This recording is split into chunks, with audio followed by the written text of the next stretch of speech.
ওঠ ওঠ না দাদা, কিরকম নাক ডেকে ঘুমাচ্ছে। আরে ওঠ না।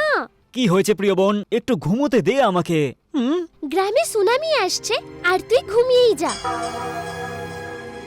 কিরকম সুনামি লিটল সিস্টার? গিয়ে তুই নিজেই দেখ, পুরো গ্রাম জড়ো হয়েছে কাকার দোকানের সামনে।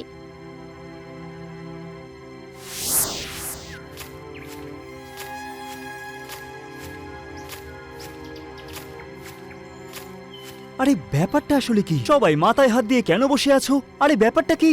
আরে সময় তো এখন ল্যাচ তুলে পালানোর, কিন্তু বসে আছি মাথায় হাত দিয়ে। আমি কি জানি? সারা পৃথিবীতে এই গ্রামটাকেই খুঁজে পেয়েছিল আসার জন্য। মাথা তো আমার ঘুরছে, বুঝতেই পারছি না যে কি করব। আরে কেউ কি আমাকে একটু খুলে ব্যাপারটা বলবে যে আসলে ব্যাপারটা কি?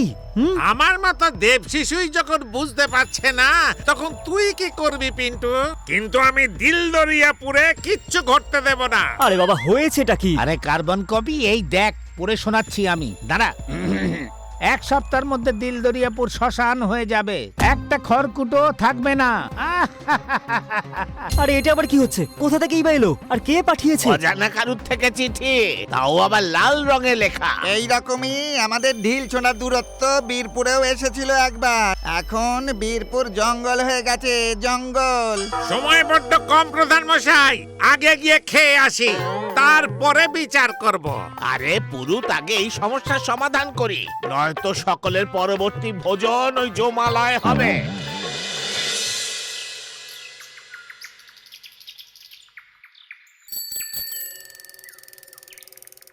বুঝতে পারছি না এই চিঠিটা কোথা থেকে এলো, কে বা কেন আর কি উদ্দেশ্য? আরে বাবা, হচ্ছেটা কি? একটা দিন পেরিয়ে গেছে আর একটা দিনই বাকি। সেটাই তো ভাবছি, চারিদিকে মাথা খাটাচ্ছি, বুঝতেই তো পারছি না বিপদটা কোথা থেকে আসছে। থামো থামতে তো হবে আমার ডার্লিং। থামো রে বাবা।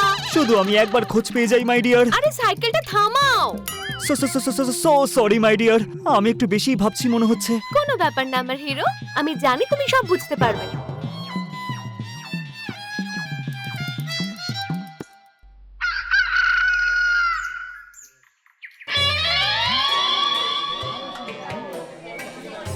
আরে মুরারি, যে মুহূর্তে কিছু ঘটবে লাফ দিয়ে যুদ্ধে ঝাঁপিয়ে পড়বি, আমার জন্য অপেক্ষা করবি না। আরে বাবা, আমি কি প্যান্টুলের ওপরে জাঙ্গিয়া পড়া সুপারম্যান নাকি, হ্যাঁ, যে আমি একাই লড়বো? আমি কি জানি? আমি দেব শিশু, বলবি ঘাবড়াবার একটুও দরকার নেই। আমার আশীর্বাদই যথেষ্ট, কিন্তু ভোজন লাগবে 100 লোকে, সব মঙ্গল হবে। আরে 100 জন্যই করো আর 200 জন্যই করো, এসব কথা প্রধান মশাইকে বলো, কারণ আমার 10 জন মানুষকেও খাওয়ানোর ক্ষমতা নেই। গ্রামের জন্য চিন্তা করছিস না বলবি? আরে পণ্ডিত মশাই, গ্রামটা কি আমার বাবার কেনা না? এখানে তো আপনিও থাকেন, এমনিতেও আমার বাড়িটা তো অর্ধেক গ্রামের বাইরেই পড়ে। খুব ভয় লাগছে পিন্টু ভাই, আমি একটু বাড়ি থেকে ঘুরে আসছি।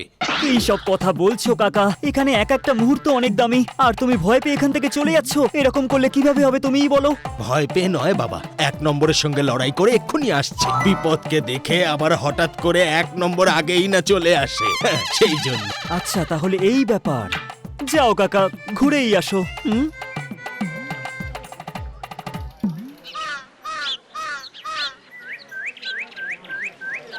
মনে হচ্ছে আমার আশীর্বাদে সব গন্ডগোল পালিয়ে গেছে প্রধান মশাই, এবার ভোজন হবে। বলি অপুরো, ভোজন টোজনের কথা বন্ধ রাখো, দয়া করে আর চুপ করো। বুঝতে পারছি না, গোটা দিনটা কেটে গেল, কিন্তু কিন্তু আবার কি পিন্টু? আমি কি জানি? কিন্তু কিন্তু কিছু বলবে না ভাই, আমি হলাম নেতা, গ্রামের রক্ষক, দেখে ভয় পেয়ে গেছে, তাছাড়া কি? কি ভয় পেয়ে গেলেন প্রধান মশাই? আমি কি জানি? ঝামেলা বাবা, ঝামেলা। আরে তোমায় দেখে কাক পক্ষীও ভয় পায় না, সেখানে সমস্যা তোমায় দেখে ভয় পেয়ে যাবে?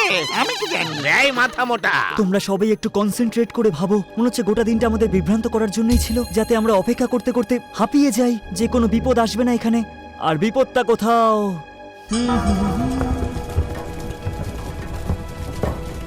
হে মহাদেব, আমার সামনে দাঁড়িয়ে পর মুরারি। বাঁচাও প্রভু।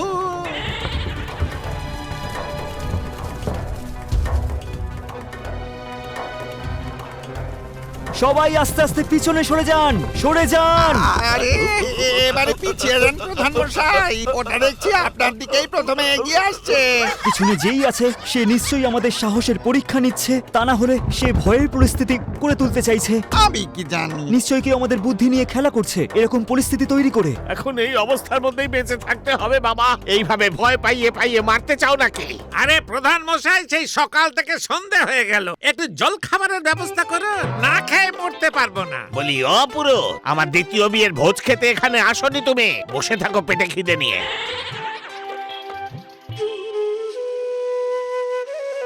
তুমিও খাবার খেয়ে নাও, কি জানে কালকে কি হবে। যতক্ষণ আমি আছি কারোর কিচ্ছু হবে না মাই ডিয়ার। আই নো, কিন্তু খাবার খেলে মাথাটাও তাড়াতাড়ি কাজ করে।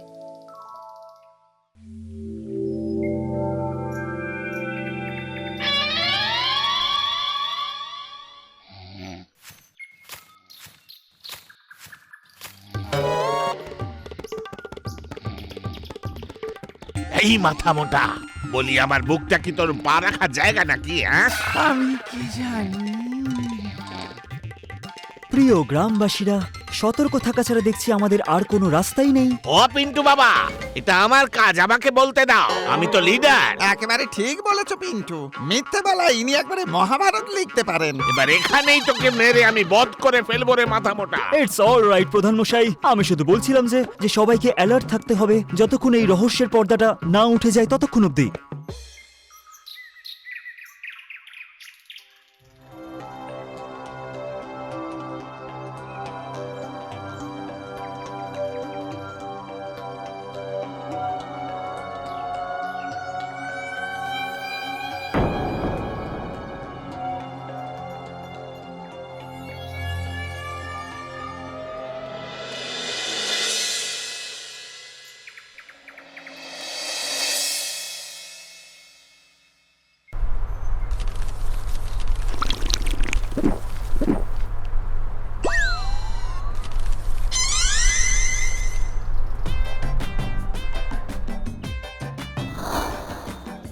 দিলদরিয়াপুর এই হাসি মজার ক্ষেত্র নয়, বুঝলে?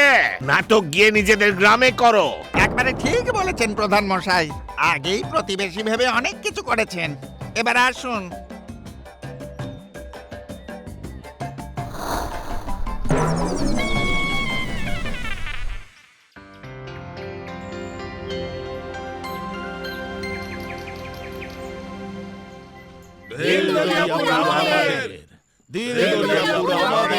আর আমি হলাম এখানে নেতা।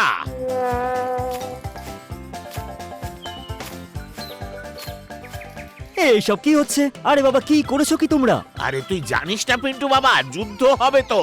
একজন সেনা আমাদের এই দরিয়াপুরে আক্রমণ করতে চলেছে, আমি কি জানি। মহা সংগ্রাম হবে পিন্টু, তাড়াতাড়ি তুই কোনো গাধার গাড়িতে বা গরুর গাড়িতে উঠে পড় যুদ্ধের জন্য। কোন যুদ্ধ টুদ্ধ এখানে হচ্ছে না। কোন সমাজে বাস করছো তোমরা? আরে কোন সেনা? আরে আমাদের পাশের গ্রামের লোকেরা এপ্রিল ফুল বানিয়েছে। আজকে 1 এপ্রিল, বুঝলে? এটা আবার কি মুরারি? সেটাই যেটা আপনি জনগণকে বানান, বোকা। আমি কি জানি। ঠিক বলেছো কাকা। আরে বাবা, ওরা আমাদের দুদিন ধরে বোকা বানানোর চেষ্টা করে যাচ্ছিল, আর আজকের 1 এপ্রিলে তোমরা সম্পূর্ণভাবে এপ্রিল ফুল হয়ে গেলে। আরে তার মানে কোনো যুদ্ধই হবে না? না বাবা না, কোনো যুদ্ধ হচ্ছে না।